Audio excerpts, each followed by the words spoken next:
pleased to welcome you to our online seminar, Accounting for Pastoralists. My name is Sabine Poth. I take care of LPP's project management and administration. The League for Pastoral Peoples was founded in 1992 and is a research and advocacy organization for pastoralists based in Germany. Together with our partners of the Life Network, we have been advocating for livestock keepers' rights and for recognition of pastoralists worldwide in many UN organizations. This webinar will be recorded so that other people interested in the topic can watch it later. Please write your name and possibly your organization in the chat. And we would have liked to provide the opportunity for asking questions, but because of the large number of participants, we would like to ask you to write your questions and comments in the chat. And we will ask the speakers after each presentation some single questions. You're also welcome to contact the speakers afterwards by email. Now I would like to pass on the word to Ilse Köhler-Rollefson, who will explain why we have to make pastoralism visible. Okay, yes, a big welcome from me also. I'm talking here from rural India where the internet is a little bit tricky. So we, as backup, we have Paul Monday, who will take over if operations don't work from my side. And Paul Monday is also the brilliant editor of the country briefs that we have uploaded on our website, and which are the basic for the presentations today. We're very excited that so many of you, we've had more than 180 people registered, have signed up, and from all continents. And this really testifies to the fact that pastoralism is a global phenomenon. It's, for us, it's the first time we're holding such a meeting. So if things go wrong, please excuse us. And now, in order to put you into the mood, we would like to share with you a trailer about pastoralism that was filmed, a trailer of a 5-part series on pastoralism that will be aired next year early on German TV, and it will put you into the mood of pastoralism. Paul, can you turn on the video?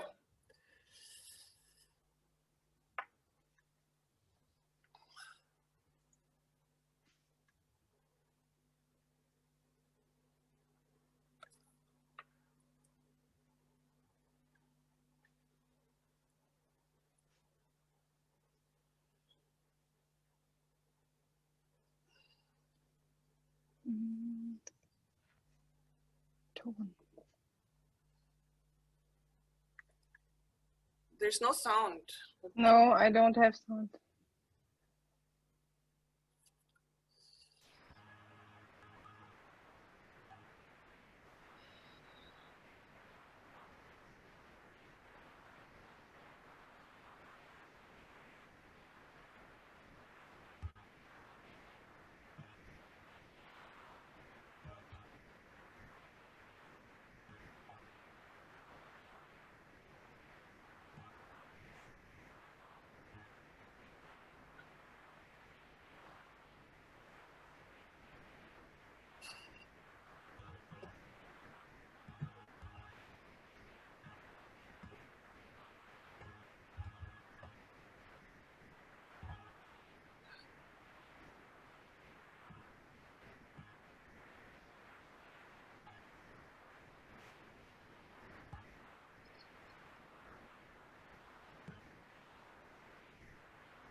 Okay, now, can you hear me? Yes. Okay, I'll start my presentation.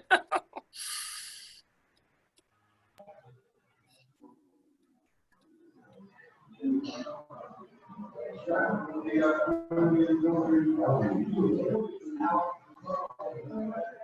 please, everybody mute their microphones. Thank you.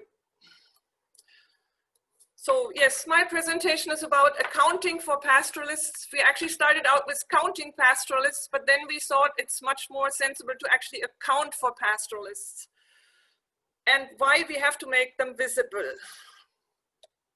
At the moment, there's a global assault on livestock.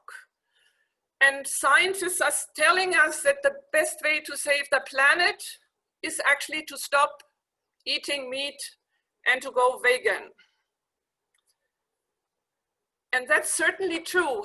Without any doubt, livestock concentrated in feedlots and factory farms has massive negative impacts on the environment, on animal welfare, on public health, and on livelihoods.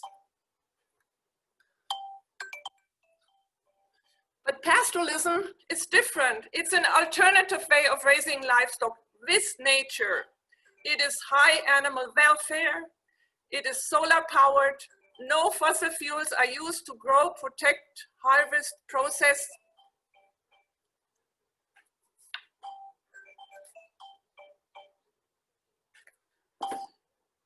Harvest, process, and transport animal feed. The livestock is walking to its forage, and that's a tremendously important thing.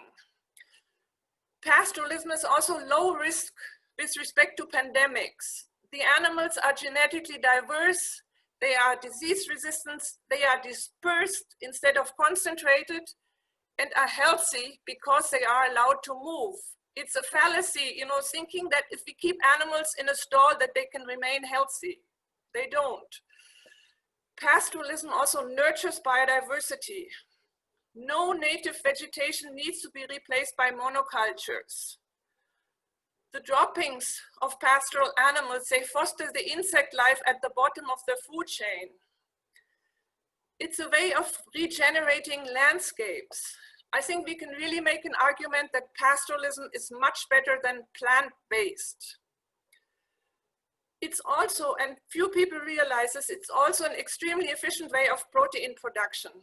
It provides healthy and delicious food, creates rural employment, and it makes areas attractive to tourism. So and I think we have to take our message out of our pastoral silo. We need to talk to the livestock people in general, because if we want to make the livestock sector sustainable, we need to support pastoralism and other similar land-based systems. But we currently do not even know how many pastoralists there are. Some of the figures quoted are, one of the most recent ones is their numbers are considerably greater than 180 million pastoralists globally.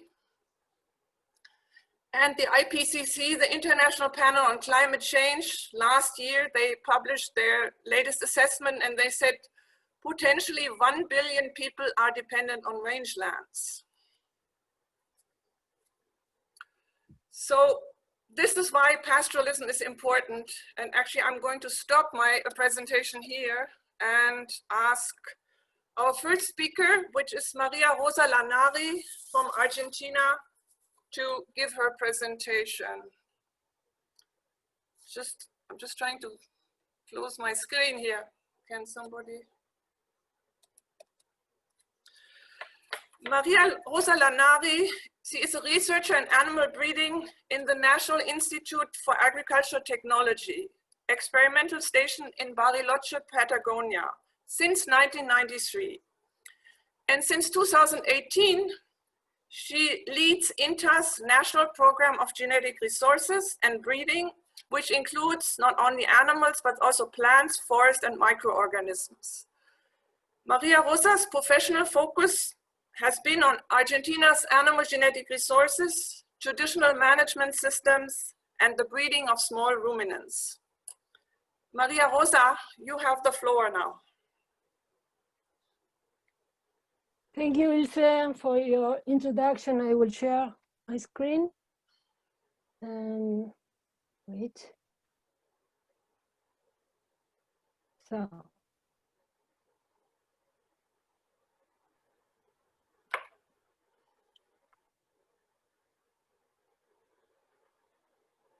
Okay. I hope you can see, it's okay? Yes, this study was performed by colleagues with a team of my institution, INTA, from Northwest Puna and Patagonia in the south of the country. People from the family farming area of the Ministry of Agriculture and NGO Gran Chaco Foundation. I will present my country. Is a large country with all climate conditions, scarce population. We are few people here and strong concentrate in towns and cities. Our agriculture and livestock production is relevant for the country, contributing 8% to our GDP and representing more than 50% of our total value of our exports. Most of the agriculture is performed in 13% of the area. And there are some irrigation valleys where we produce in intensive crops. But around 70% of the area is arid and semi-arid and potential for use for livestock production. Around 2 million square kilometers. But what about pastoralism? They are now considered as production factor. At least pastoral peoples are regarded as rural poor people that need social and technical assistance.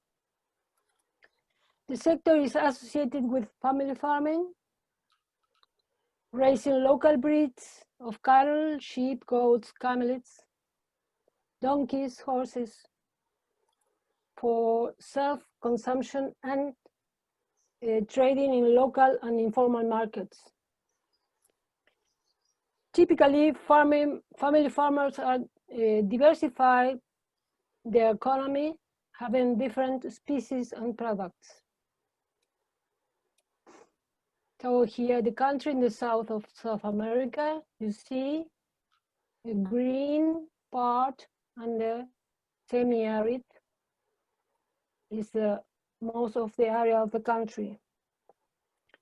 Some studies reveal that those systems, pastoralists, are alive and are very important for the rural communities. In this study, we were focusing in 3 major areas where pastoralism is currently alive. The Puna in the northwest of the country, in the Altiplano, in the high plateau,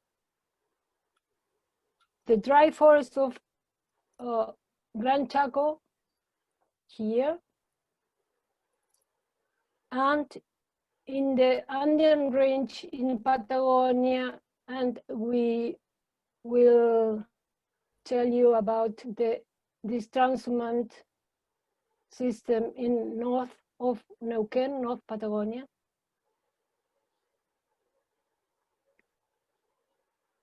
We can define, although we don't have any official definition, pastoralism as an extensive mobile livestock production system with different type of mobility and family-based work. They are practiced by local rural communities of indigenous or Criollo origin, according to their traditional knowledge. We found different type of mobility in Puna, for example, in the north here. Herders change more than 3 times their location, house and animals, looking for fodder and water in the mountains. In Gran Chaco, animals are mobile and people stationary. In northern Neuquén, is transhumant system with winter fields and summer fields. People walk from 5 to 20 days up to 250 kilometers from one place to the other.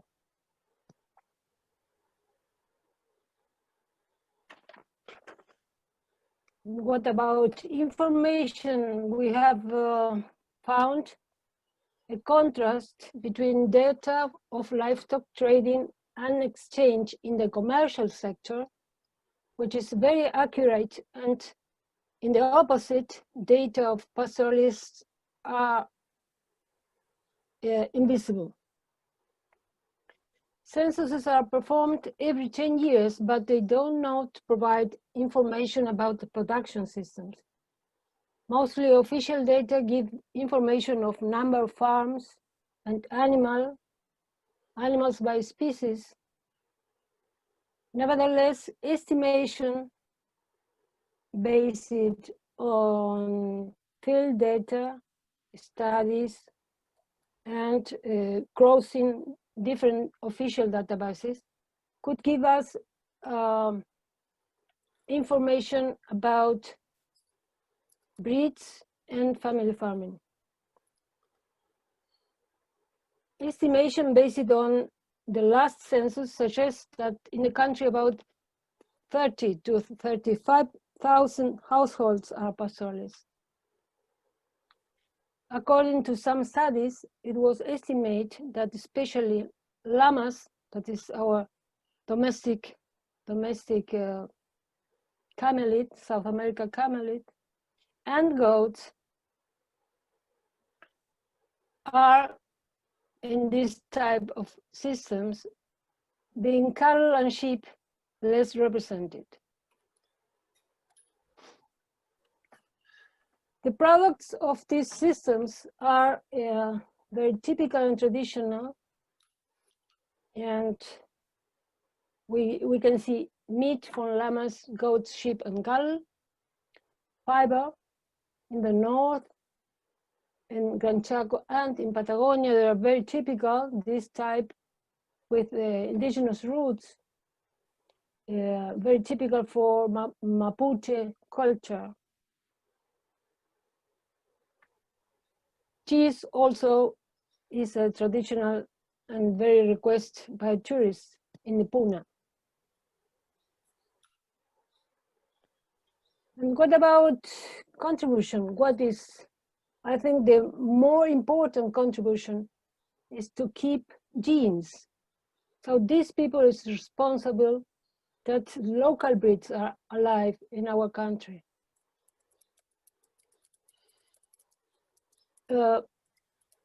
They are really keeper of genes, rearing resilient and very efficient breeds. Recent studies have estimated an important economic contribution of 1.4% of our GDP. Remember that the whole agriculture sector contributes with 8%. So it's very important and relevant number. It is also relevant in support to food security, not only for pastoralists, also for the people and the rural and local populations. The cultural significance is very high, and we can see that they care the environment, they live there, they understand their environment. As conclusion, we have a big challenge to make visible pastoralism. They are really invisible in our country as production factor. We have to include some question in our censuses, but we have to support more participatory studies about economic, ecological, and cultural contribution. This system is what we look for. They are diverse, sustainable, and safe for the environment.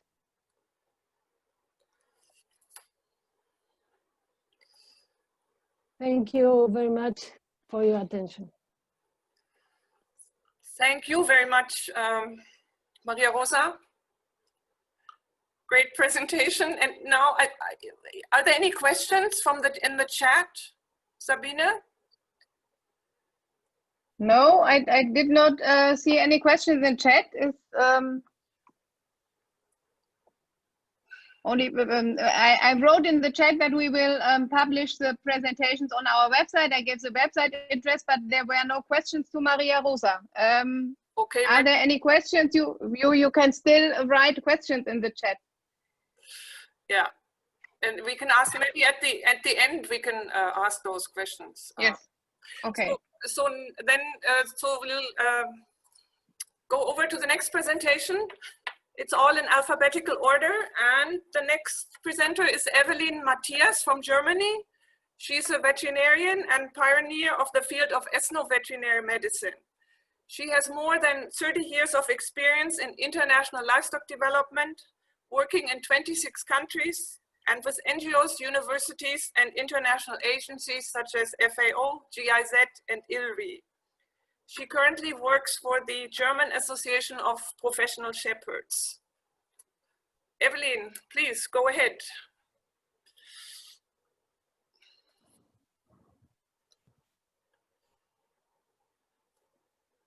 Okay. Hello, everybody. I'm Evelyn Matthias from Germany. I'm going to take you to Germany now and inform you about pastoralism in this country. I'm a member of a team of 3, together with Günther and Sarkus, and we all are members of the German Association of Professional Shepherds. Günther himself is a shepherd. So we can pastoralize German pastoralists very briefly. We can summarize German pastoralists very briefly. There's 3 types. It's a very small number altogether. Their contribution to the GDP is accordingly small, but their environmental contribution is disproportionately high and very positive. There is no official definition, and we do have lots of data on livestock, but despite of that, there's no specific data to pastoralism. Now I could actually stop here, but I'm going to give you some data, provide you with some details. Livestock in Germany is mostly intensively kept or semi-intensively. We have lots of chicken, as you can see, lots of pigs. We have 12.4 million cattle. Out of these are 4.2 million dairy cattle and 1.8 million sheep. Mobile herders, we estimate, keep about 52 to 70% of the sheep and about 5% or less than 0.5% of the cattle and some goats. So there's 3 types of pastoralism. As you see here, Germany on the left, you can basically divide it in 3 large regions. It's the North German plain, the Central Hills, and very much in the south here, you can see the Alp Mountains. And the location-bound herding is the prevailing form now in Germany. It's grazing in a large radius around the homestead. It's mostly sheep and goats. It occurs mostly in the north, but also in other countries, or a part of the countries. The migratory sheepkeeping, die Wanderschafhaltung, existiert mostly south of the river Main. It's mostly sheep and goats, and they're doing still at transhumance of up to 200 kilometers. And in the south, there is mountain farming, and it's called Almwirtschaft. They keep mostly cattle, but also some sheep and goats. They spend the summer in the mountains because in the winter then is snow, so they go down in autumn, stay in the valleys, and sometimes mostly in stables also, or grazing. And then in spring or early summer, they go up back to the mountain again. But the numbers are very small. We have, it's less than 1% of German farmers are mobile herders. Among them are 1,000 shepherds that have more than 500 sheep. In Germany, we say that you need 500 sheep to be able to make a living out of your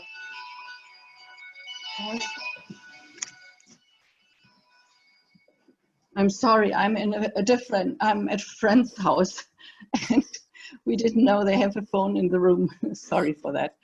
Okay, we have 1,000 shepherds with 500 sheep. They are mostly full-timers and mobile. Then we have maybe up to 200 transhumant, but it's probably only less than 100. They, as you saw, mostly in the Central Hills. We have 900 shepherds that have between 200 and 500 sheep, and they are often part-timers, partially mobile. And then we have about 900 mountain herders. The figure is from 2001, but some press releases now said that the numbers haven't so changed, but there are no numbers in the moment available, or we couldn't find them. The economic contribution is accordingly small. Shepherds produce meat, wool, milk, and dung. The delicious meat is included in official statistics, but not as sheep meat, only as sheep meat, but not from shepherds. And wool prices barely cover the costs of sharing. There is no statistics on wool. And dung is a waste product, or yeah, we seldom sell it. Alpine herders, they mostly produce cheese because they have the cattle, some fresh milk and dairy products, and they were quite important for the tourists there. So putting this into figures, 1,000 full-time shepherds, they have 82 million worth of sheep meat they produce. It's just a very tiny part of the total meat in Germany, just 0.3%. We have wool, it's about 1.9 million euro produced every year, the value of the wool, and 9.2 million euro of dung. The latter two are estimates as there are no figures. There is no data on sheep and goat milk and nor on alpine production. The ecological contribution is very high, on the contrary to the direct economic contribution. Its impacts, the carefully extensive grazing creates a dense grass cover, and it creates landscapes very attractive for tourists. It conserves biodiversity through habitat creation. It maintains local breed. It prevents erosion, floods, and avalanches through keeping the grass short. Grass cover improves water quality, and it sequesters carbon, or at least is a huge carbon storage. The area grazed in Germany, 13% of Germany's land area, is about permanent grasslands, or rangelands as you would call it in English. It's about 4,700,000 hectares. The 1,000 shepherds and 900 alpine herders, we estimate that they graze about 200,000 hectares of this. So this means that 1% or less of the farmers maintain about 4.2% of permanent grassland. So the ecological contribution, putting it into figures, there are no figures on this, but we found one figure that the net value of maintaining 1 hectare grassland with high natural value compared to plowing it up creates a value of about 1,300 euro, or between up to 2,170 euro. That doesn't count for pollination, tourist attractiveness, or related jobs. The 1,000 shepherds and 900 herders, we said, alpine herders, they maintain about 200,000 hectares of the permanent grassland, so that would create an annual value between 260,000 and 435 million euro. 260 million euro and 435 million euro. Okay, but there is no official definition for pastoralists in Germany. There are some state level definitions, but they affect pensions and insurance. They are rather done for a specific purpose than trying to give a broad definition.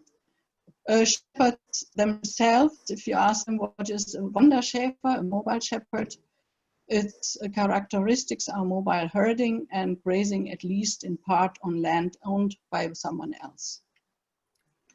Okay, now what is the data situation? We have numerous databases that all measure different things, and they're all based on different units, and we have a lot of literature. We have commission studies. We have a huge body of literature. But there are animals, enterprises, and land, but there's no data on extensive managements in the state-based databases, nor specific to pastoralists. So information on pastoralism is scattered all over the place. And also for this study, we had to put them together from many different sources. How can we improve this? We can establish a coordinating body for research on pastoralism. That would be very useful. And they should not only collect and do information and do studies, but they should also lobby for more research on pastoralism specifically, and also on the impact of extensive grazing on different aspects like biodiversity, the water filtration capacity of grazed versus cropped areas, water quality and purification costs, dike maintenance and flood protection. That is a few of the things that would be very useful to study to get a figure on what is the contribution of the pastoralist.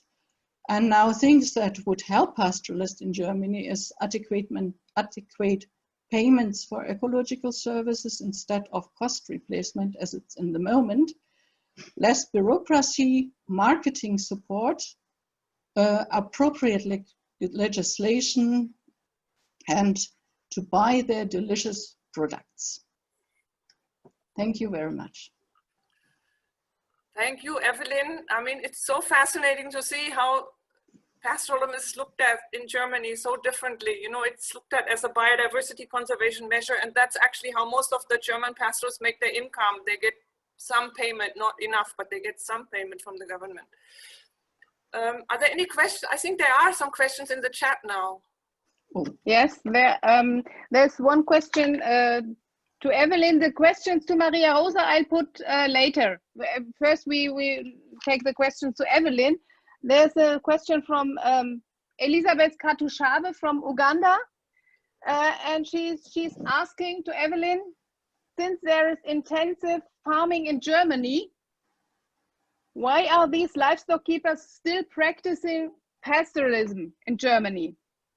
Evelyn? Mm-hmm. Yeah, I think it's some come from, it's a profession like a farmer, and some come from pastoralist families.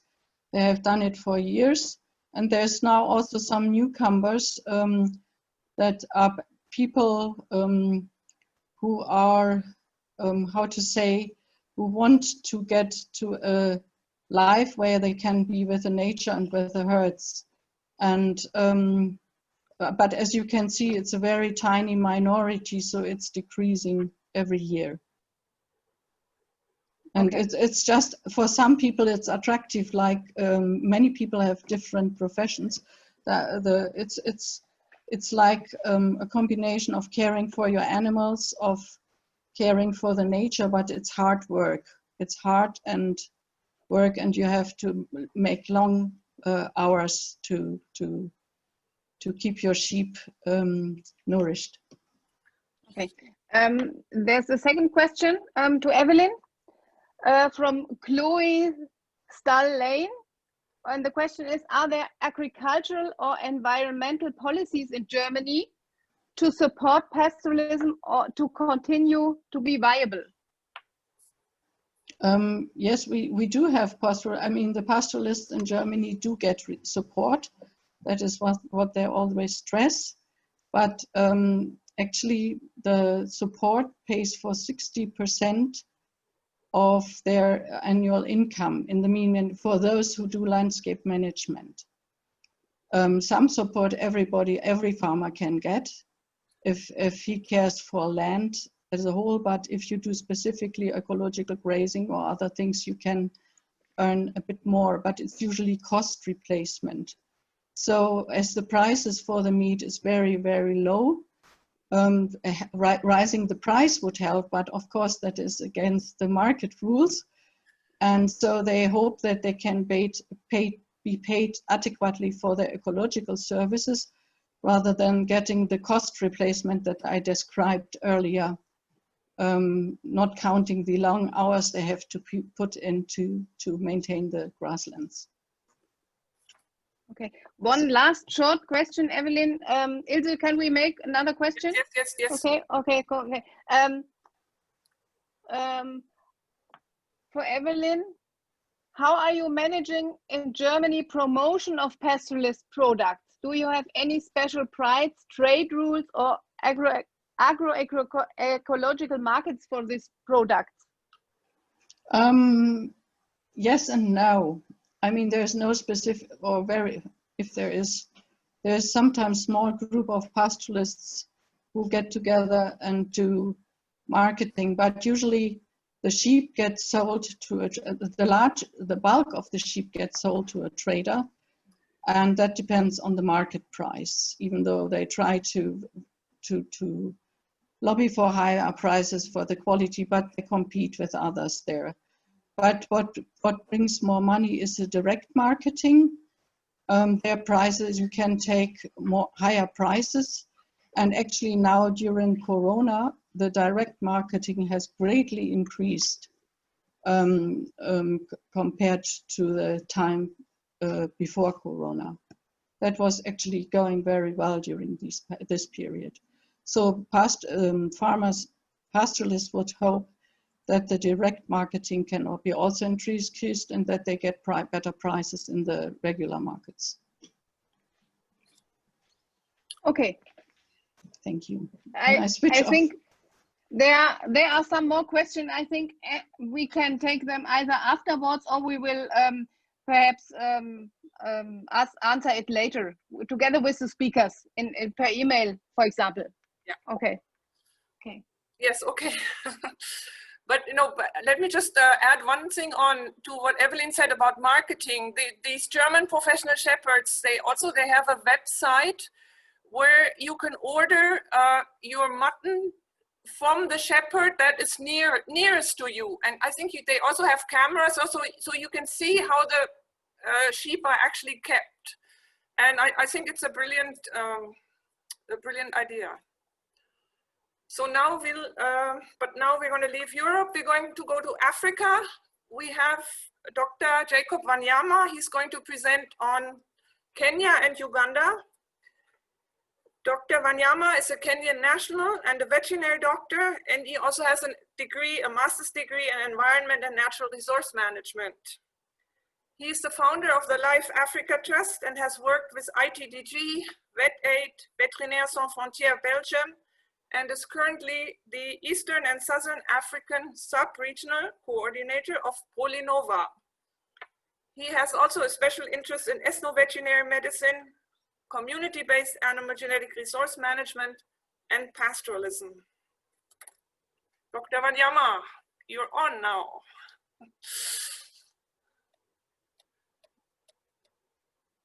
We need to get you to speak here.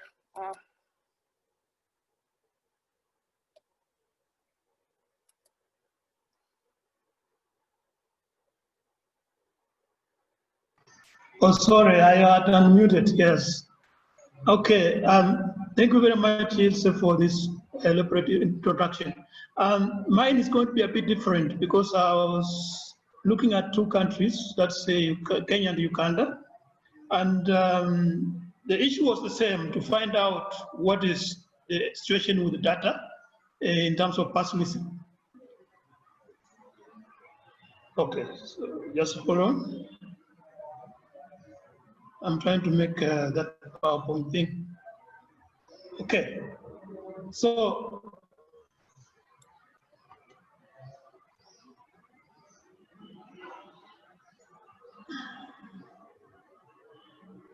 okay, we have two comparisons here. We are comparing Kenya and Uganda, and you can look at the data. Kenya, in terms of size, is twice the size of Uganda in terms of area, land mass.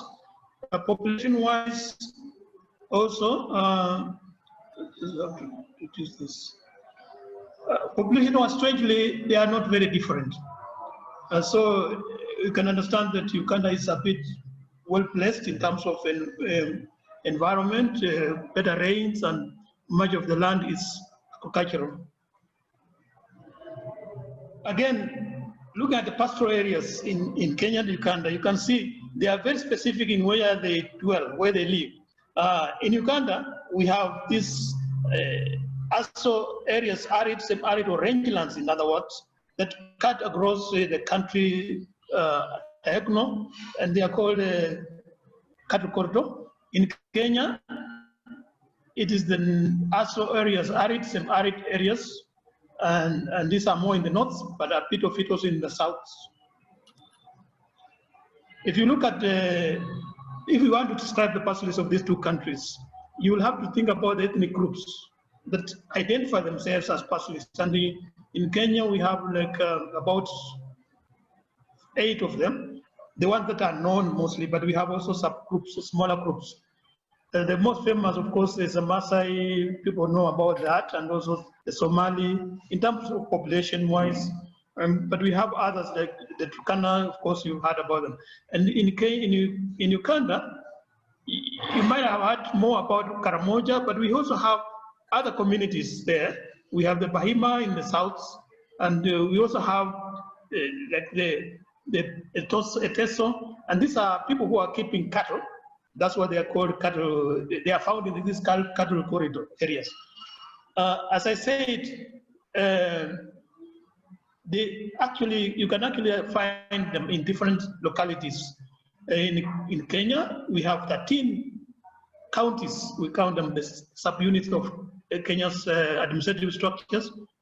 We have 13 sub-counties that are in the ASO areas, and they are populated by pastoralists. In Uganda, we have about 24 districts that are found in the cattle corridor, and this is where we get people who practice pastoralism. I'll define a bit more of Uganda because it's not straight away as Kenya. In terms of numbers, in Kenya, we have, because of the fact that we know there are 13 counties, it's possible to find out how many people are there, and we know there's 8 million ethnic pastoralists in Kenya. In Uganda, it's a bit different. The numbers in data, in terms of the data that I looked at, the numbers that I looked at range from 1 to 10 million. And this is also because of the definition that is there, because most people know pastoralists in Uganda as Karamoja and Bahima. But there are others who do this. So you find sometimes it depends on how you are. If you are looking at the 24 districts, then you will get 10 million. Again, there's someone who wants to be admitted and is blocking me here. So in terms of production, in Kenya we can call them the pastoralists of Kenya. The big animals they keep is cattle and camels. And of course, in Uganda, there are more cattle people, although there are some communities like the Karamoja who have started adopting some camels. And one thing we have to know for both groups is this practice of pastoralism is both economic and cultural identity. And in both countries, the data mostly looks at the it classifies the livestock production into intensive, semi-intensive, and extensive. And then also in both countries, livelihoods are usually classified as farmers, agro-pastoralists, and pastoralists and ranchers in terms of livelihoods. And in terms of products, we have percentages here. In Kenya, you see that there's so much animals, there's so much cattle, sheep and goats. In Uganda, I think it's about 19% of the country's agricultural products comes from livestock products. In Kenya and Uganda, both Kenya and Uganda, they produce beef, chevron, mutton. In Kenya, we have camel meat also. In both countries, we have honey and bee and donkey skins. Oh, it's stuck.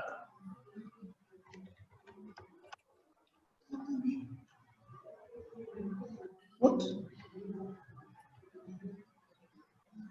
Sorry about that. It just stopped moving. And when it started moving, it moved faster. Okay, economic contributions.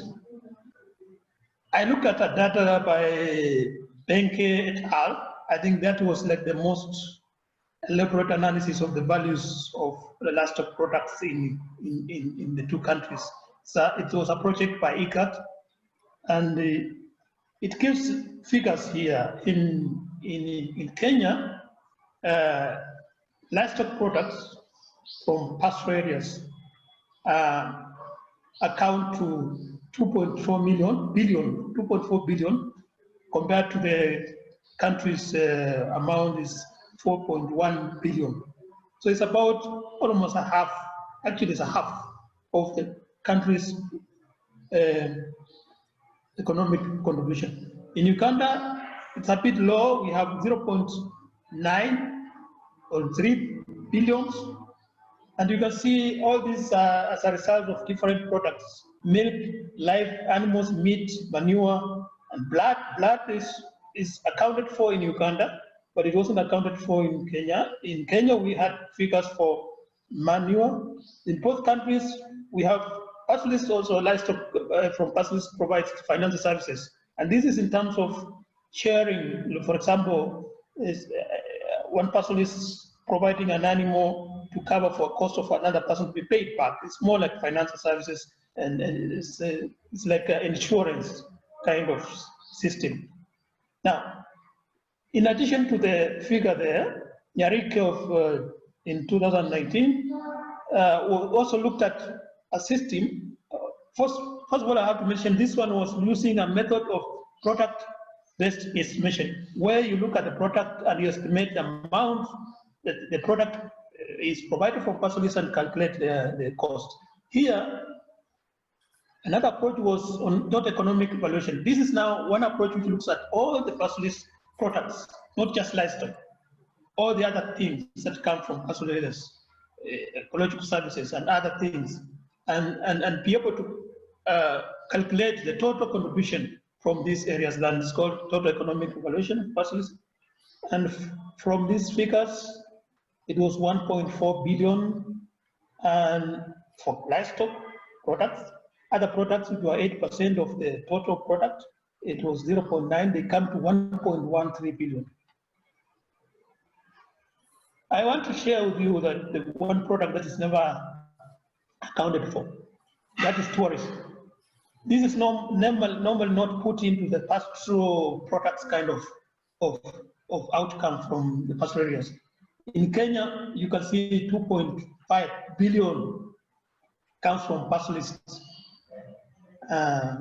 No, it's the other way around. So 0.29 billion comes from pastoralists, and the total amount is for the economic contribution to tourism is 2.5 billion. So we have 0.29 billion. And mostly this is because of this factor of the conservation of wildlife, biodiversity, and cultural identity. It's an attractive aspect for tourism. In Uganda, I wasn't able to really get accurate figures, so I was not keen presenting here. But what we know is that there's a high potential for pastoralists, for tourism in Uganda. More specifically, we have an attraction in the west, in the south. The Angole cattle we know. It's a beautiful animal, and it's actually, there's one picture where the president of Uganda is standing there. It looks very beautiful. And so it's a national symbol it's a national symbol that can attract pastoralists. I'm aware that there's an aspect of that going on in the West. The culture is also another aspect that is an attraction for the pastoralists of the North. So tourism attraction is there, but I couldn't really get the figures. Ecological contribution is another factor. And we know pastoralists provide ecosystem services and biodiversity conservation. The figures were not, I will not get the actual figures, but we know from literature that the practice of selective grazing promotes also the seed dispersion of animals when they move around. One thing that pastoralists do is they ban for regeneration of pasture, and then we have bombers. All this generates a high degree of biodiversity because the growth of the new plants, the bombers that put manure in the ground, they encourage growth. And the result is we have high biodiversity hotspots, which attracts herbivores. And of course, herbivores, as you know, the food chain, they are encouraging other animals to come in. And so all these areas that are iconic for attraction, especially in Kenya, talk about Masai Mara or any other place, it's because of this factor that we can say pastoralists have contributed. Coming to definition, Kenya, they have actually defined what is pastoralism, or what is a pastoralist. And basically it's an economic activity and a cultural identity. In Uganda, there's no official government definition, but NGOs that work there, like the NGO network has conceptualized what pastoralism is there, but it's not official yet. In Kenya, it's actually official in a Kenya government document. So, official surveys in both countries, they don't have the word pastoralist. You can actually search in Kenya Bureau of Statistics, pastoralist, and you will not see it. The same thing with Uganda. So the category of pastoralism is not in those data, and yet those are the planning tools of the country, the surveys, the census. But one good thing we know is that in Kenya, we can locate where pastoralists are found. That's 13 ASO counties. In Uganda, we can locate where they are found, 4 counties. This provides us a window to try and estimate how many actually are pastoralists who are practicing pastoralism. As I said, in the official one, you get this extensive farming and things like that, but you will not get pastoralism as a category of numbers. And the other thing is censuses, especially the livestock ones, they are very irregular in both countries. In fact, the latest in Kenya was 2009, and the latest in Uganda is 2008. Anything else after that is an estimation and an extrapolation. And that gives a big problem if you want to say you want to actually know how many cattle are in our country. Well, just estimating, and considering there's a lot of crowds. Human population is a bit more frequent. It's more frequent. The only problem is they don't categorize pastoralism as an economic identity where you can, or even livelihoods, in that if you, as I said, if you type pastoralism in human population census data, you will not see that. So what we do now, my suggestion is, if we don't have a proper data for pastoralists, then we may not be able to appreciate the economic importance. So we need to have a category that is identified as pastoralist or pastoralism as a system, so that you can know how much is this system providing. So I think we could do this by changing the way we collect our data. Kenya Bureau of Statistics, Uganda Bureau of Statistics, they should actually start segregating this component of pastoralists, because I mean they are very important. As we have learned, we are maintaining so much land, big land, and so we need to have this insight. And who are the people who should do this? We have little institutions. In both countries, you have national bureaus of statistics. That's the main data source. But we also have relevant ministries, the Ministry of Livestock, the Ministry of Maifi in Uganda, and we also have specific institutions in Kenya. For example, we have NEMA and national. In both countries, we have NEMA, National Environmental Management Authority. In Kenya, we have National Drought Monitoring Authority. This should be involved in this. And at the county level, district levels, we have also institutions that can collect data. Of course, we have research and we have NGOs. NGOs have collected so much data, but they are mainly project-specific, area-specific, so you can never nationalize them. This is the kind of data sources I looked at, just the ones that I used to come up with these conclusions. So what should be the next step? I think the next step should be, you should change the negative public narrative of pastoralists as a problem. They are not a problem, they are part of a solution. Once you start looking at that, and I'm talking to this because, okay, in Kenya there's been a lot of recognition of pastoralism, NGOs have worked a lot there, but they are, in Uganda, it's still not, because it's still not so much in the government, it's within the NGO environment.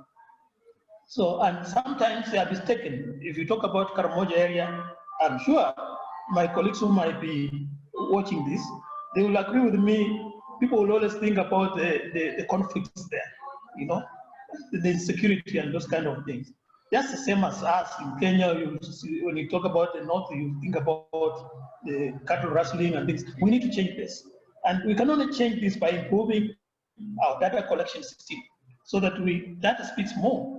What do these people give us? What do they contribute to the government? If they were not there, how would the government, the economy, or the national go? And two, the method that is used by the Kenya Bureau of Statistics and the Uganda Bureau of Statistics is that of estimating the products at the market level.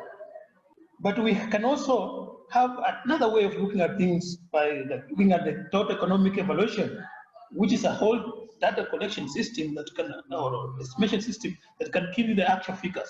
Product-based system is also where you actually know how many animals are found in the pasture areas and how much can they produce normally, and you can estimate and get the proper figures. And pastoralists are the most resilient. I know there's been a discussion about resilience, but I'll still use it. They are the most resilient people in terms of surviving those hardship areas. Okay, hardship are all over the place, but in other areas we have no water, we have no services and this kind of, so they are very resilient, and they are adapting very well with the climate change. Although with the climate change we see a lot of animals dying, but if you go and try to understand what's going on, you'll realize that there's a lot of innovations going in there.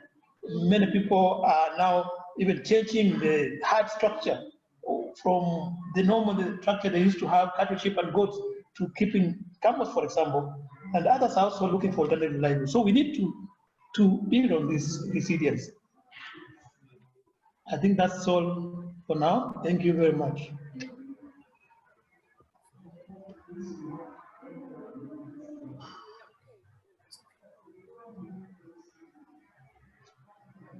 Okay. Thank you very much. I mean, this was a hard task, doing two countries at the same time and bringing out the differences. And Sabine, are there any questions in the Yes, I think there are a lot of questions. I'll take a question from Teba Emma.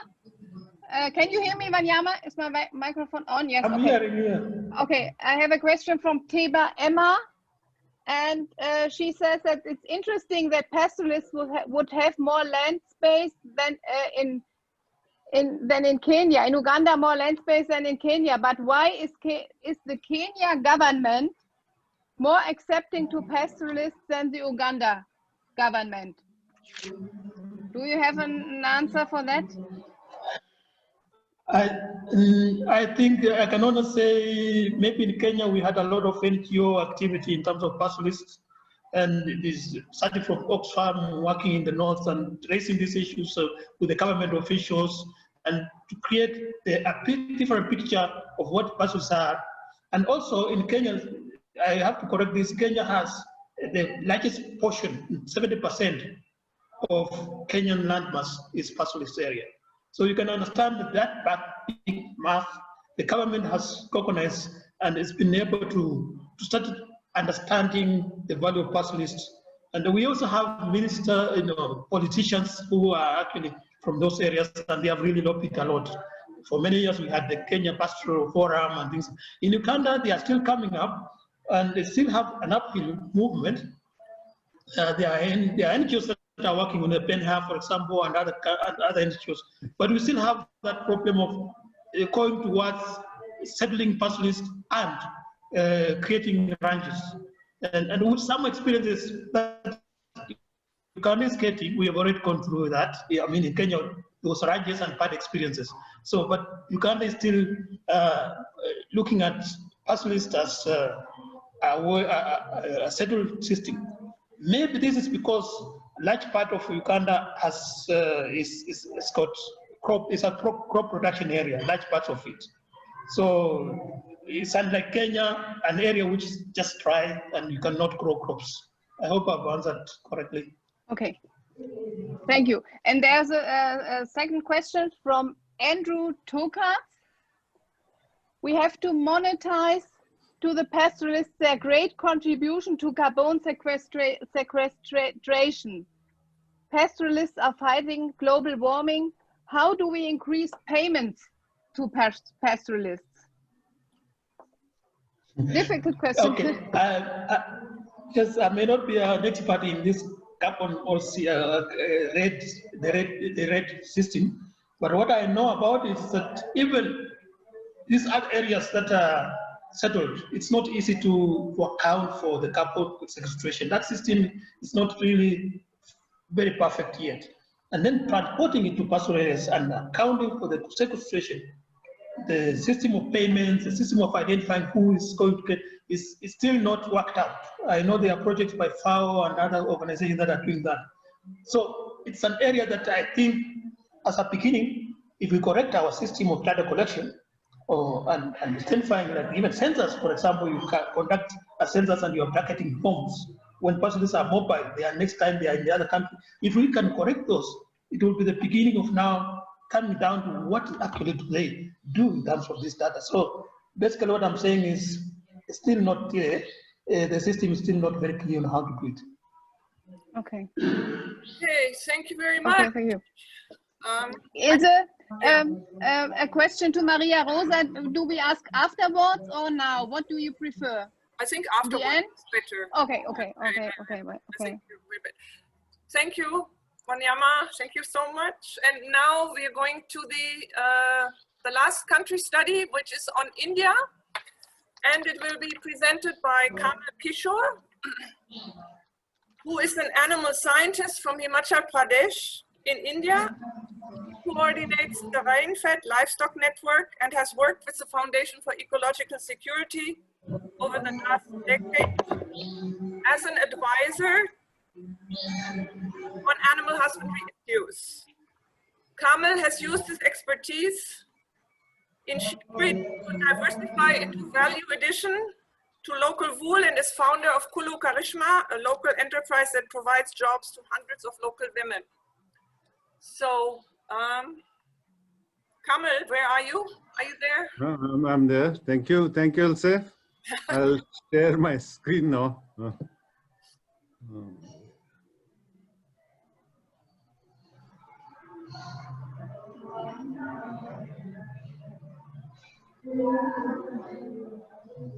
Why is it? Okay.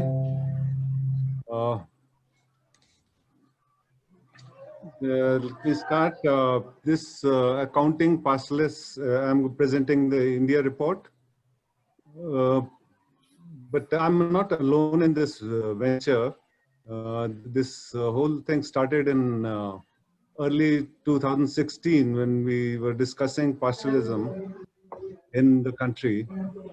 That we thought of, we just didn't get anywhere with the numbers and things. So what we did was members of the Rain-Fed Livestock Network and the Life Network got together in Kullu, and we all sat down to do some brainstorming and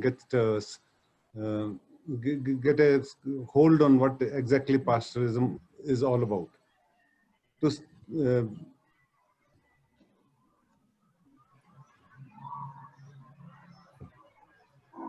This is acting funny.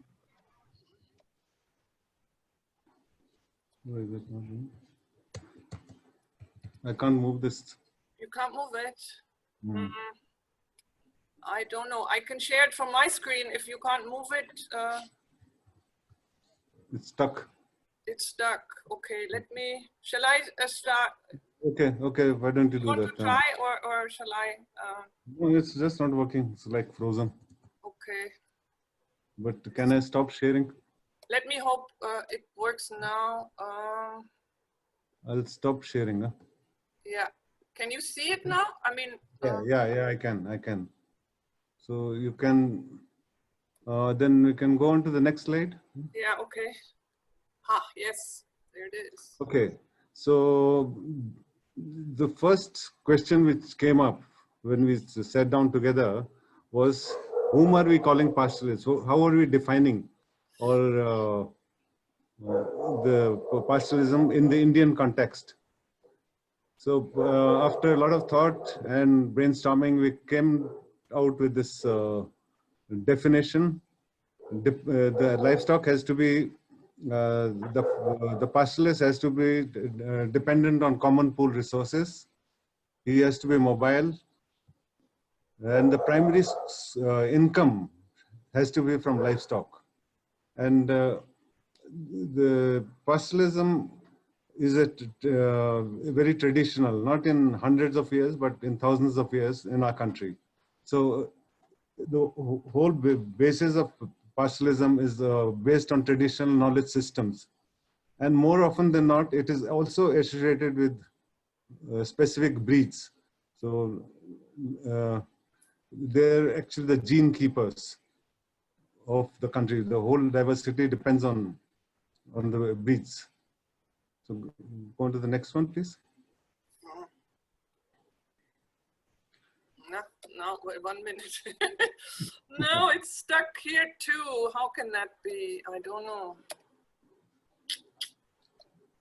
There we are. Yeah. Sorry. Well, maybe you make this. Yeah. Okay. We got it. Is it?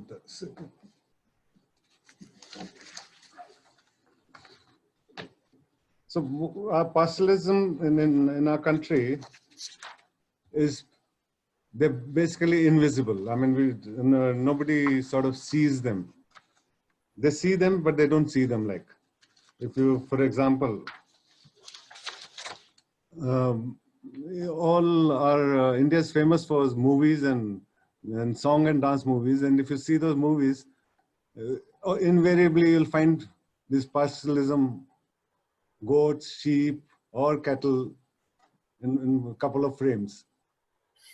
So in our country, we have the livestock is mobile, and we have various kinds of what do you call pastoralism systems, which I'll come to later, and quite a lot. Even the village-bound livestock is also mobile. I mean, it goes out in the morning into the common areas, feeds, and comes back in the evening. Almost every kind of animal domesticated with man are in the pastoralist system in our country, which includes cattle, buffalo, sheep, goats, camels, pigs, yaks, ducks, donkeys, horses, and even guinea fowl. We tried to estimate the total number of pastoralists in the country, and the earlier estimated something like 35 million, but we really don't have any count. The last count of pastoralists was sometime in 1930. Ever since the human census does not have pastoralists as a separate category. And using all our experience, the 16 odd people from different parts of the country, we came to the conclusion that there were approximately 1% of the Indian population, which would mean there were 13 million pastoralists in India. And they belong to almost 46 different communities, and which is not a conclusive sort of number. There could be more which we may have missed out. Go on to the next one, please. Ilse, next. Yeah. It's just kind of doesn't want to move. Sorry. No. I don't know why. Okay, keep trying. There we are. We got it. No. So this is a map of India, and it gives our topography. And I'll tell you as we go along where these pastoralists are. Starting from the north. This brown area is a high altitude, cold arid area, and mostly we have yak, sheep, and Kashmir goats in this area.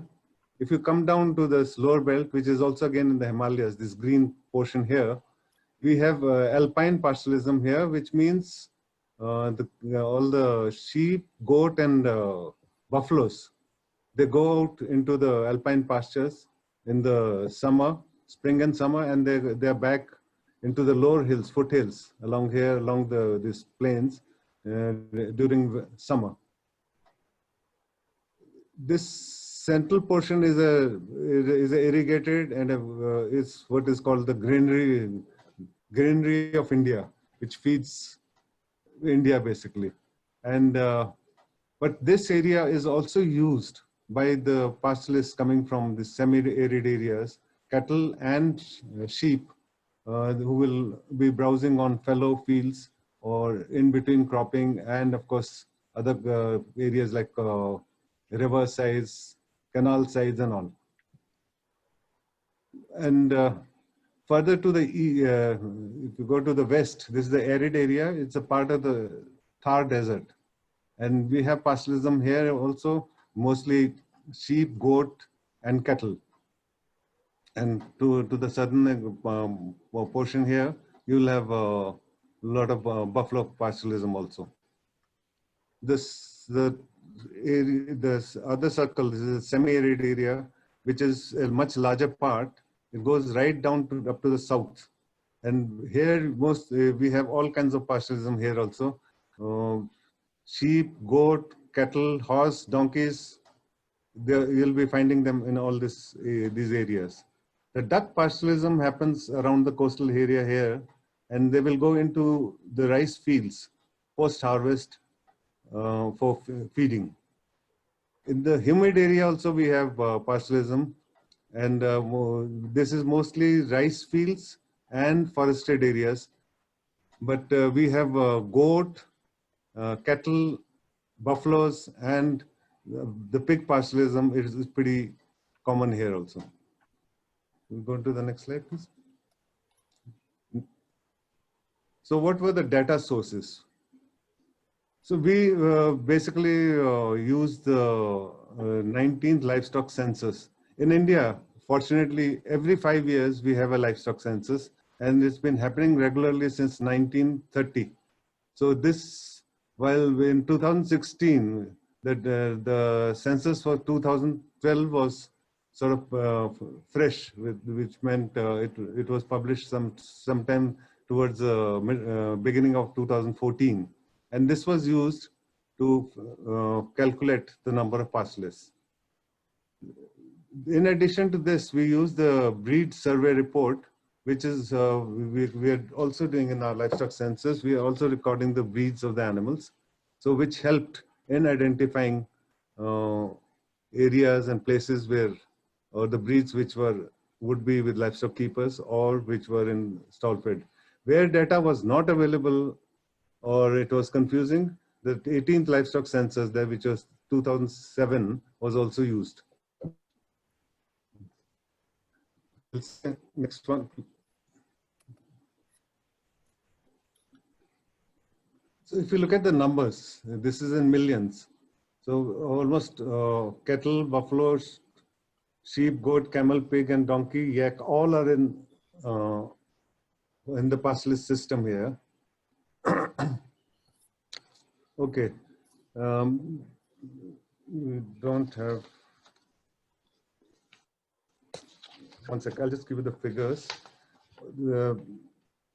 If you look at the right figure with the right column, which says percentage of pastoralists, so almost 79% cattle, 59% in buffaloes, and sheep and goat 95 and 80, whereas camel, pigs, donkeys, and yak, they're all in the pastoralist system.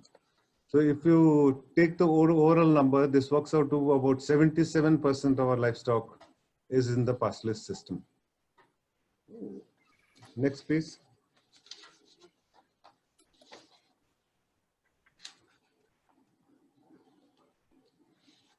So what is the economic contribution of this invisible system?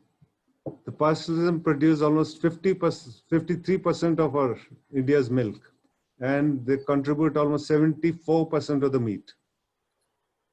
In the monetary terms, it comes to 2.7 billion in meat, and milk is about 2.2 billion. Whereas manure, urine, and if you convert it into NPK, it works out to almost 45.7 billion. Of this, almost 50% goes into the common areas, forests, riversides, roadsides, and all. And the rest, 50% goes into the cropland. I think we're on to the final one. Next. So what is the way forward? One of the first requirements is that the livestock census must also include the production-based systems. The moment we have the production-based systems, we can then truly identify and count the number of pastoralists there are. Because we also have household data, so which will also further help in finding out actually what are the real numbers. The policy makers also must acknowledge that India's livestock is mobile or in the pastoralist system, and this is its biggest strength. So what happens in India is our livestock feeds on these areas and comes on to arable lands only when they're post-harvest. So essentially the strategy of the Indian livestock keeper is leaving the arable land for food production for humans.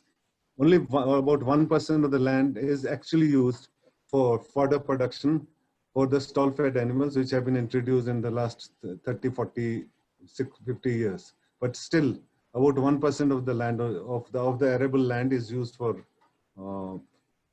rearing livestock. Although all these animals have been going into the common areas for centuries, but even till date, even though we have laws around it, but they do not have a secure rights or access to the commons, which needs to be really looked into. The role of pastoralism in conserving biodiversity, both wild and domestic, has to be recognized. So I think I'll conclude here. Thank you. Thank you very much for listening. Thank you very much, Kamil. I mean, this is just mind-boggling to see the value of the manure that pastoralism is producing in India. And manure actually seems to be the most valuable livestock product here. And it's so important for India's soil fertility, because India actually imports spends a lot of money on importing urea, etc., for fertilization. but the role of the pastoralists who just drop that fertilizer directly on the fields, nobody has looked into it, and it's of such importance for food security. So are we having any questions? No question, but I have an interest comment on the situation of pigs and pastoralism from Pablo Manzano. He says that it's interesting to see that 100% of pigs in India are under pastoralism, whereas in Europe they are the main asset of highly industrialized livestock investors. And he hopes that India can keep free from industrial pig, and it is because it's an environmental and social disaster. I think it's really a big difference to the situation here in Europe. Yeah, we are trying, but you see the whole business of watching the intensive systems. So we keep on importing all this lovely fat breeds from all over the world to increase our, to have this intensive pig farming. But unfortunately, so far it's been a very disastrous experiment, and hopefully it continues into the future. Okay, thank you. Yeah. No, I think there were no further questions. No. Okay. Should I ask the question to Maria Rosa now? No, let me just, why don't you finished? Okay, I finished, I give my little summary of everything that has been said, and then we deal with the question to Maria Rosa, and maybe if there are any other urgent questions. Yeah. Okay. Okay. Let me just find my presentation. So in summary, what we have found out is that none of the 5 study countries collects data on pastoralism as such. And pastoralism is included under other names, under extensive in Kenya, under family farming in Argentina, and in India it's included in the unorganized sector. And in Germany, it's mostly regarded as a nature conservation measure. We also have learned that the types of pastoralism vary tremendously even within a country, especially in India, we have seen that. We also feel that the boundaries between pastoralism, ranching, and smallholder livestock keeping, they are kind of vague and fluid. It's kind of difficult sometimes to see where they stop. And one thing that maybe hasn't come out in the presentations, but it's in the briefs that we've published, that people also move in and out of pastoralism. In Kenya, people have maybe a pastoralist identity, but they live in the city and they may have somebody else looking after a few of their animals. In India, what we've seen is that in some parts of the country, actually new people, communities who did something else are moving into pastoralism because there is profit to be made.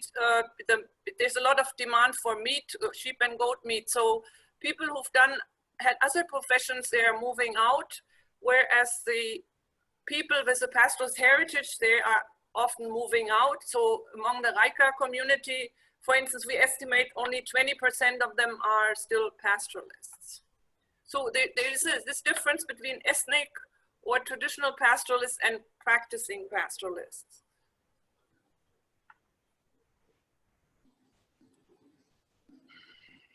Now I can't, yeah. So steps towards a methodology, I think it has to vary from country to country, but we have seen that pastoralism is always concentrated in certain geographical areas. So in the cattle corridor and the Asals in Uganda and in Kenya, in the Andes and in Argentina, and in India also it's restricted to certain places.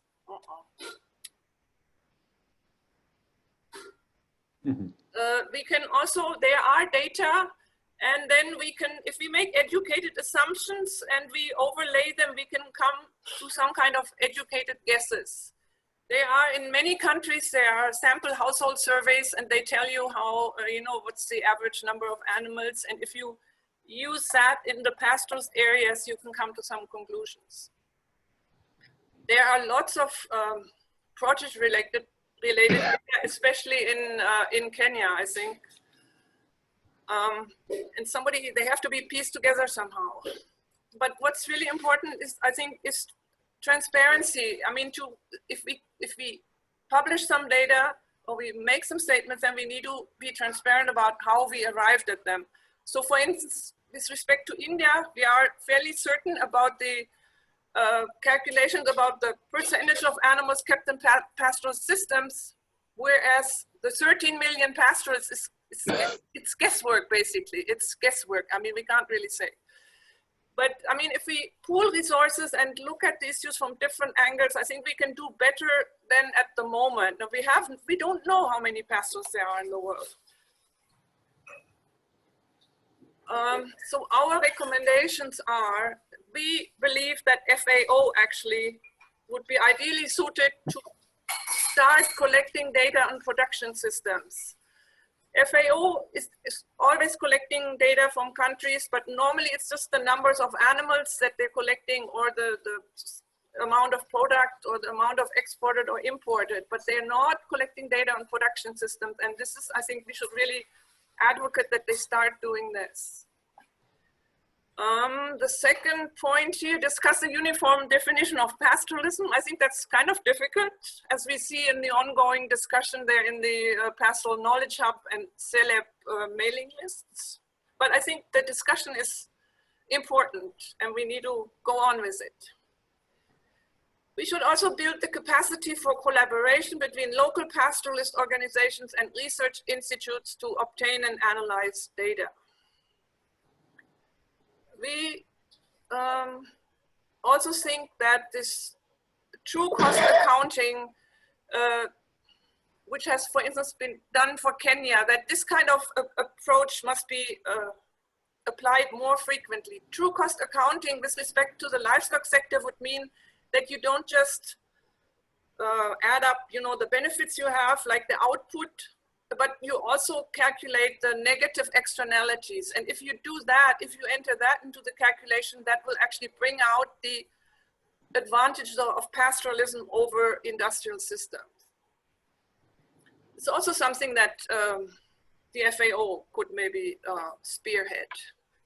And finally, also, if anybody else is interested in developing these kind of accounting pastoral studies for their countries, we would really welcome that.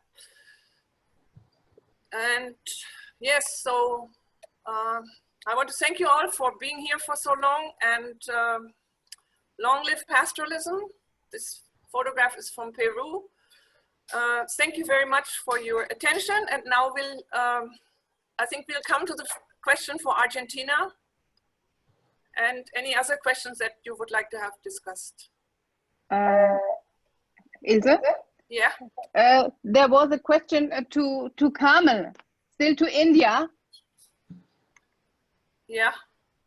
The question is from Michele Nori, and he asked, what is the position of the current government on pastoralists in India?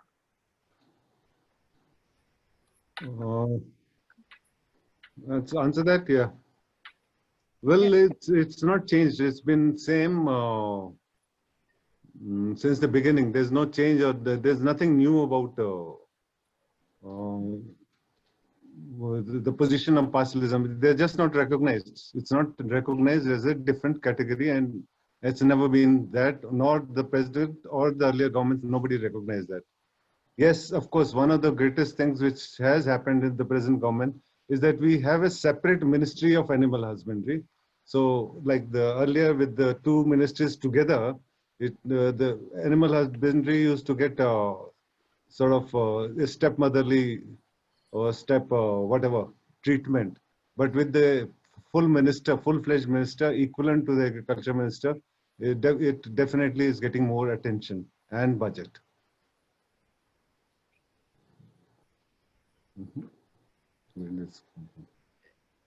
Any other question? Maria Rosa, Argentina. Yes, there's a question to Maria Rosa. Wait, the question was from Henrique Michaud asked the question, it's a bit longer question.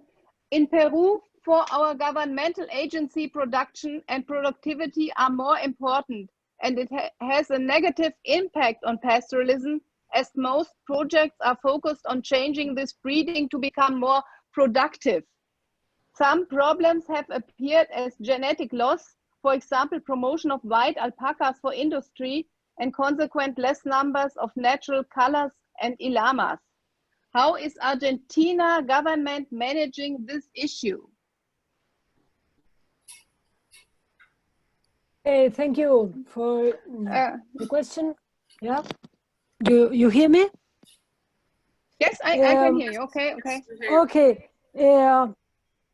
It's very difficult the answer because officially, and we don't have any definition, and the value of pastoralism is not recognized. But on the other hand,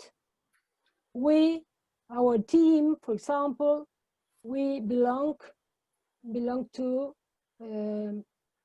National Institution for Research for Agriculture and Livestock Production. So we share funds from the state to make our researcher since the 90s or more time. So we have two parts. The government don't make enough for this sector. We have a lot of things to do. The current government, they support strong family farmers. So we have now a chance to make more things for the pastoral people. And we have another issue to do now with this study. We have made together the teams in different parts of the country. We are together and we can do better. So officially it's a lot of things to do, but we have fun to research. So we have two parts here. And in our institution, for example, we have people that work for production, like in Peru, but we are a lot of people that is working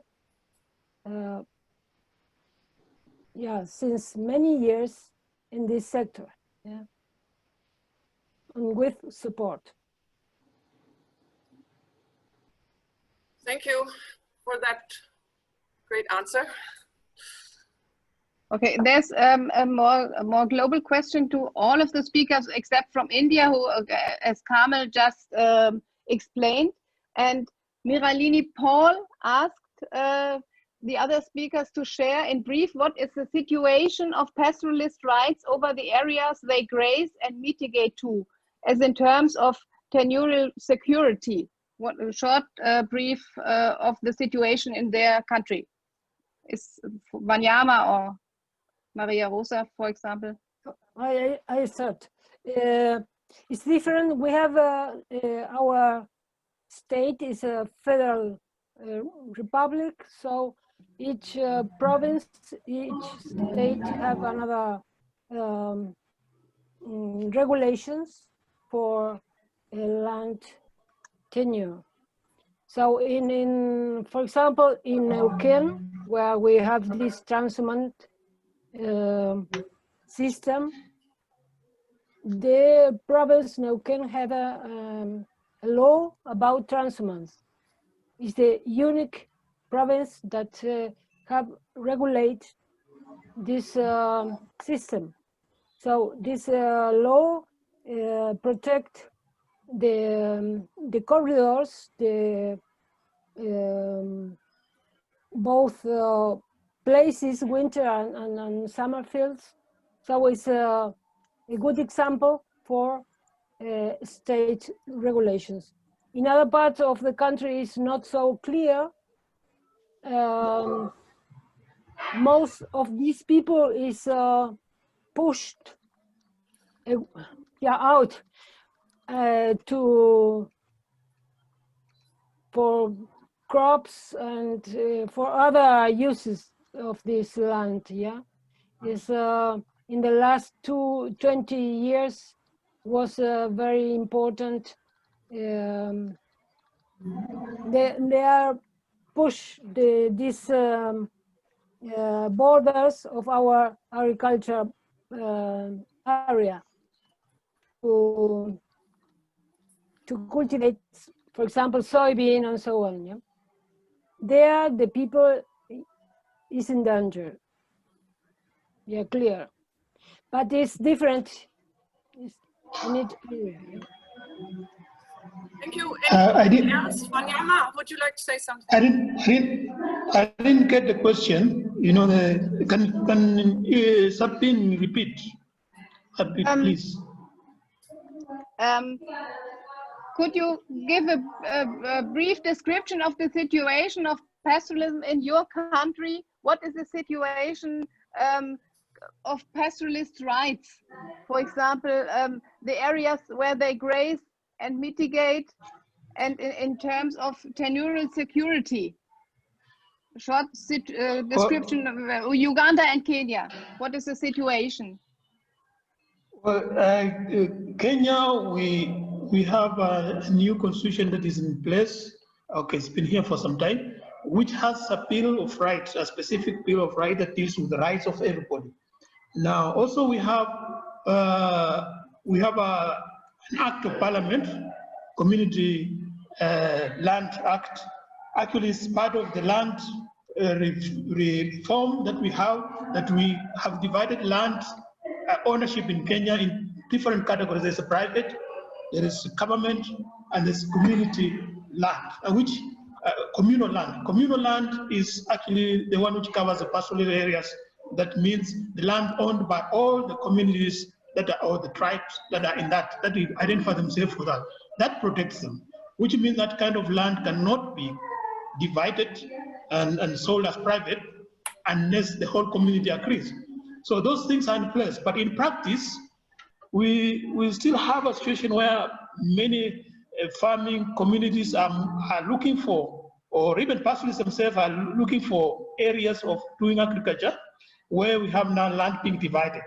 And even the communal land, there's always a danger of being divided, which means land becomes smaller.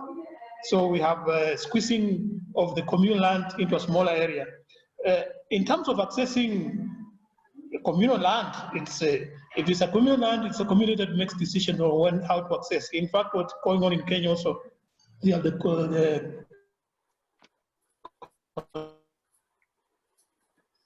conservancies that are coming out where the community come together. But in practice, we have a situation where land division is still going on, and pastoralists are finding themselves out of touch with their land. But what I'm trying to say, in their own communal land, they have the right to access. According to the law, they cannot deny it as long as it belongs to their communities. In Uganda, it's a bit different. I understand there's a rangeland law which is coming in place to try and define the different land use. It still has to go through the parliament, but it looks at the structure of land in terms of agricultural land, ASO areas or rangelands. They are not approaching it like the Kenyan way we have communal land or things like that. So that means the practice of ranching or settling pastoralists to ranches is more likely in Uganda. In Kenya, they are moving towards communal conservancies and communal land. So that's the issue, the situation of pastoralists as regards land use. Okay, thank you. And yeah. Evelyn, a short statement. Okay, I'm there. Mm-hmm. Am I there? Yes, the question, small, yeah. Okay, go ahead. Okay, now I heard it. Now the problem is, I can say something, but I'm not a specialist in our team of 3 on these issues. This is quite complicated in Germany. Part of the land belongs to the pastoralists, but it's actually, I haven't seen really the figures on this, how much. And part of the land is rented, and part of the land they have contracts for to graze it. And also in Germany we have EU regulations, and all over Europe for Greenland it's we have German regulations. It also differs whether you want to get subsidies to do the grazing, the payments. And so it's actually an incredible complicated system. And I'm always amazed pastoralists have to write a new application all 3 years, or depending who owns if it's state owned, all 3 years. If it's private owned, it still might be different. So depending from whom you rent the land, the regulations are very difficult and different and complicated. And there's a lot of rules. In our report, there's a very brief glimpse on this. And so, yes, there is land, but there's basically no common land in Germany. There's state-owned land and private land. And what did I wanted to say one also, and depending what you graze, and in your area there's infrastructure development, you may lose your contracts because there's suddenly subsidies for biofuel. Then it's more attractive for the people who rent the land, lease the land to you, to use it for biofuel growing. So it's a very dynamic situation. Thank you. That's all I can say. Sorry, I don't have but if you write in the chat, maybe I can also share with my colleague. He couldn't be here today, leider. Mm-hmm. Sabine, any other, was there any other questions? No, I don't know. I don't think so, no. Okay. Should we, I think we've been on long enough, unless there is any urgent intervention. I think we're going to thank you all. Or Gregorio, you want? Yeah. Gregorio wanted to say, yeah. Yeah, because I raised my hand, but Sabina didn't see my hand raised in the chat. Because reference made to FAO, my name is Gregorio Velasco. I'm a coordinator of the Pastoralism Livestock.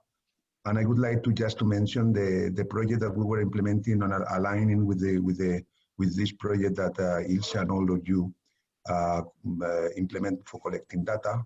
We had a project funded by IFAD, and we collect data on economics, but also in numbers in Argentina, Mongolia, and Chad.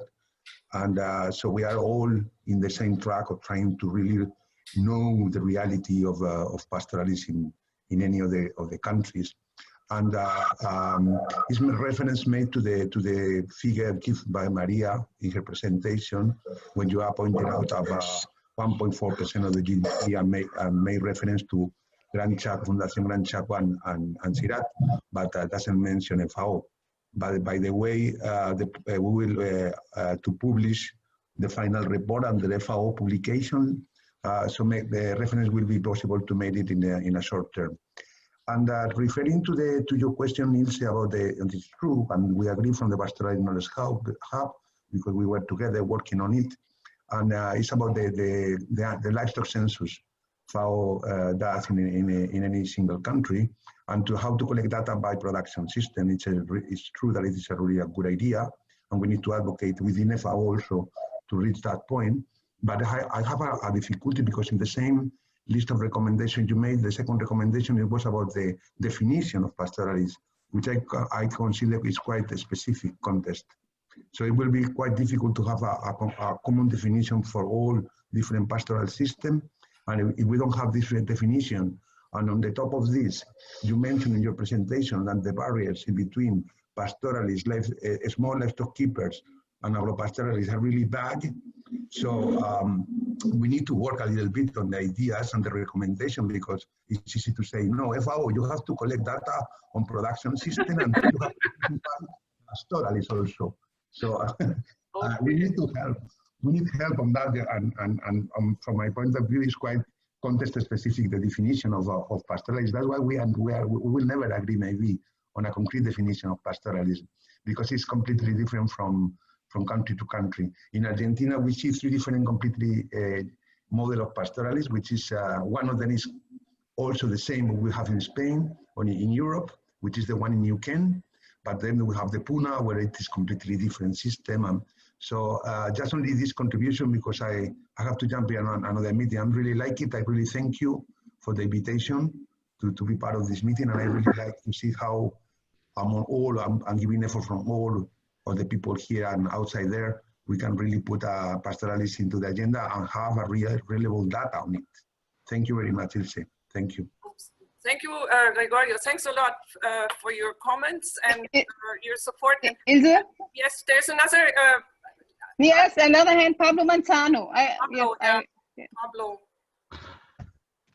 Yes, hi Ilse. Thank you for the good presentation. And I was thinking of writing to you later, but given that Goyo has already mentioned it, I think this collection of data on pastoralism is something that many of us are doing right now and are interested in doing because of exactly what you said, that the advocacy gets very complicated if we don't have accurate data. So I already commented that in the last hub meeting last November, but I don't know if I had commented that to you, that I am currently with a project with the University of Helsinki to actually try to build up a database, a global database on pastoralism. And I think this is a typical thing that we could join efforts to do a good job and like a joint website, a joint effort to have like a reference for example, knowing how many pastoralists they are, how much land they occupy, and also how much biodiversity they maintain. Because I don't know if you're aware, but one of the arguments of the vegan group is that pastoralism uses a lot of land, but what they don't enter into judging is how well they manage that. So no, yes, absolutely, we have to collaborate. And yeah, what the vegans are saying, it's we need to counter that. But I mean, we have the opportunity now of hopefully the International Year of Rangeland and Pastoralism. I think that's a huge development. And secondly, there seems to be at the COAC in FAO, they've decided on a subcommittee on livestock, which is also going to be very important advocacy opening, I think. So at the moment, I feel things are kind of moving towards pastoralism. We're in a better position than we used to be, at least. Yeah. Gregorio, did you want to say something again?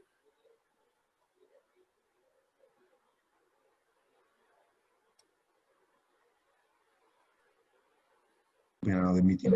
Okay. No, I have nothing. Okay. Okay. Anybody else? I can't see any hands. So then I think we've talked quite a while, and I'm amazed about the amount of interest and how many people are still with us. And I'd really like to thank you all for being with us and listening to our presentations. And we look forward to be in touch with you again. And if you have any questions, you're very welcome to send us an email at info@pastoralpeoples.org. And let's keep pushing for pastoralism. And yes, Sabine, would you like to say something? Yes, thank you. Thank you to all for joining this webinar. Yes, many thanks. And many thanks to all our presenters here. Yes, it sure. was quite an effort. So yes. Elizabeth, hi. Great. Okay, I think we'll stop it if nobody else has anything to say. Okay. Yeah. Bye. Okay. Thank you, everybody. Okay. Bye. Thanks a lot. Bye, everybody.